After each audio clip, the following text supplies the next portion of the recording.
Honda has never been a brand that rushes into things, and the way it has chosen to introduce the new Insight to Japan tells you everything you need to know about the company's current mindset around electric vehicles.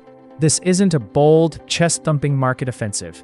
It's something quieter and more deliberate, a carefully scoped entry that keeps expectations realistic while leaving room to learn and adapt. For a brand navigating a home market that has historically shown more enthusiasm for hybrids than full battery electrics, that kind of measured approach probably makes more sense than it might appear at first glance. The nameplate itself carries history, which makes the story a little more layered than a straightforward new model launch. The Insight name has meant different things at different points in Honda's history, but this latest version represents a genuine departure from everything that came before it. It started life in China as the ENS2, developed through Honda's joint venture with Dongfeng Motor Corporation, and has been repositioned and adapted for the Japanese market, rather than simply arriving with a different badge on the nose. That distinction matters because it reflects a broader strategic logic. Honda is using the development work and manufacturing infrastructure it has built in China to feed products back into markets where the conditions are right, rather than running entirely separate development programs for every region. It's a pragmatic approach, and the Insight is one of the clearest expressions of it. Pricing lands at 5.5 million yen, which works out to roughly $34,500 at current rates. That puts the Insight in the territory of premium, compact EV buyers.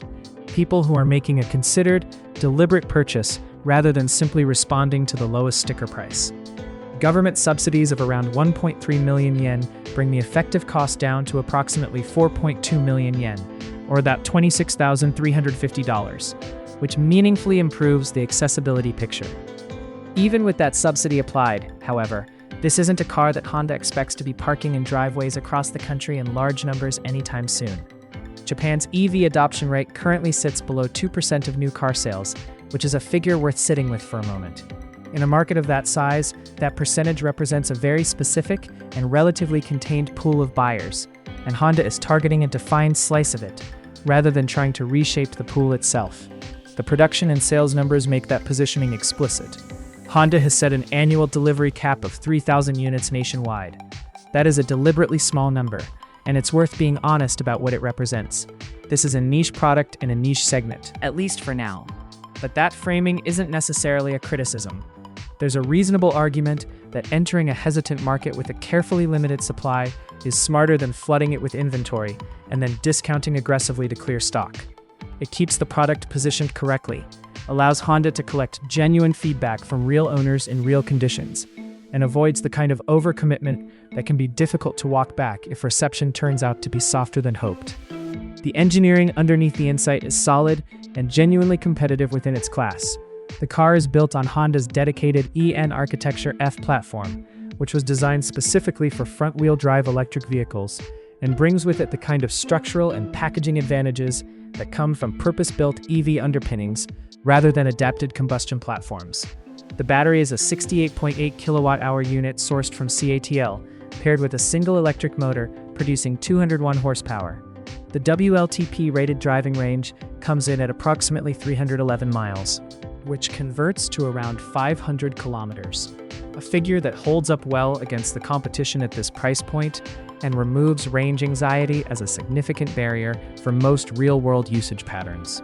The balance Honda has struck between battery capacity, efficiency, and the weight and cost implications of going larger feels considered rather than arbitrary.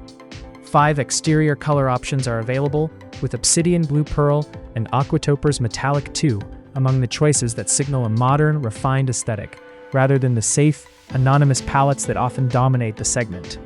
Interior configurations offer a choice between black and white upholstery themes, giving buyers some ability to shape the cabin atmosphere to their own preferences. Understated and sophisticated on one end, brighter and more contemporary on the other.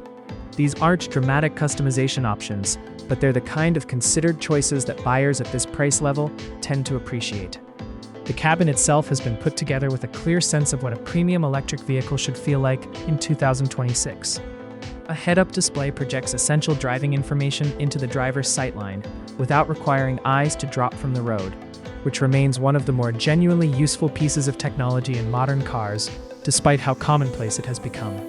The audio system is a 12-speaker setup developed by Bose, which is a meaningful partnership for buyers who spend significant time in their cars and care about what they're listening to. A large central infotainment screen handles the primary vehicle interface functions, supplemented by a compact digital instrument cluster that keeps the driver informed without drowning them in information. It's a configuration that prioritizes usability over spectacle, which tends to age better than the opposite approach. Seasonal comfort has been addressed with a thoroughness that reflects genuine attentiveness to how people actually use their cars, rather than how manufacturers imagine they do. Heated front and rear seats and a heated steering wheel are increasingly common in this segment, but the addition of heated front door panels goes a step further. In a country where winter conditions across many regions can be genuinely demanding, and where drivers spend time with their arms resting against door panels during daily commutes, that kind of detail carries real practical value. It's the sort of feature that doesn't show up in a comparison chart, but earns quiet appreciation over the course of an ownership experience. The deeper significance of the Insight's arrival in Japan isn't really about the car itself in isolation. It's about what the car represents in the context of Honda's evolving thinking around electrification in its home market. Importing a model developed through a Chinese joint venture and selling it in deliberately limited numbers is a way of testing the water without diving in. It gives Honda data on how Japanese buyers respond to a Chinese-developed Honda EV, how the ownership experience plays out in local conditions, and whether the pricing and positioning make sense in a market that has consistently shown it isn't in a rush to go electric. That information has strategic value that goes well beyond the revenue generated by 3,000 unit sales. The Insight isn't going to become a familiar sight on Japanese roads in the near future, and Honda almost certainly knows that. The EV infrastructure, the consumer habits, and the regulatory environment in Japan are all still in the process of developing in ways that will eventually make broader adoption more natural, but that process takes time and can't be forced. What the Insight does in the meantime is hold a position, demonstrate capability, and generate the kind of real-world learning that feeds into whatever comes next. In that sense, its value to Honda is as much about what it teaches the company as what it sells to buyers.